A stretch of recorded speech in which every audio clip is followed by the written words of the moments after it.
The AP Top 25 is out, and there is a new top dog in college football. The Georgia Bulldogs coming in at number 1 over Alabama, who sits at 2 after a close win on the road at Texas. Ohio State at 3, Michigan 4, and Clemson number 5. Let's bring in Brandon Marcello to discuss. And Brandon, first things first, Georgia number 1. Is that the right call?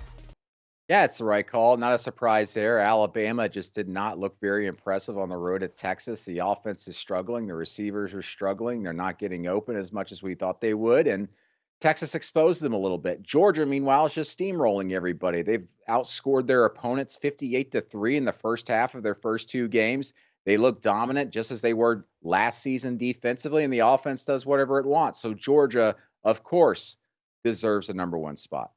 Yeah, elsewhere in the SEC, Kentucky up to number 9 after the win in the Swamp. Arkansas at 10, got Tennessee as a top 15 team.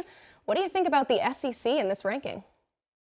Yeah, not too surprising. I actually kind of think that Tennessee might be a little bit ranked a little bit too low, considering just how impressive they've looked. But that's just me.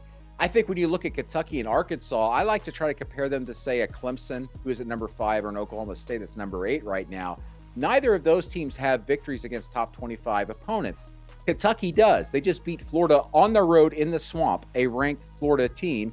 Arkansas beat a very good ranked Cincinnati team coming off a college football playoff berth, and yet they're ranked below Clemson and Oklahoma State. Oklahoma State has not played an impressive opponent yet, and neither has Clemson. I have a little issue with that. Okay, what's your issue?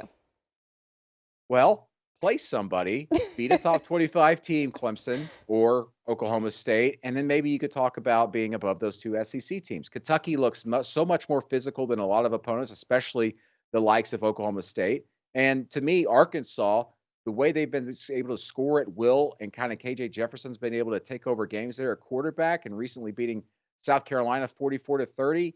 That Arkansas team, which was a top 15 team last year, looks maybe even better this season. So why not rank them ahead of an Oklahoma State team that hasn't beat anybody? Why not? I like it. You can only play the schedule that's in front of you, though, so it's an early season. We'll see what happens next. I want to talk about some of these teams that took an absolute nosedive. Notre Dame out of the top 25 altogether after starting the season as a top 5 team in those preseason rankings, and then Texas A&M at 24. What do you think about those fallers? Well, I wouldn't have maybe ranked either of them. I mean, listen, Notre Dame does not deserve to be in there after going 0 for 2. Marcus Freeman now 0-3 as Notre Dame's head coach.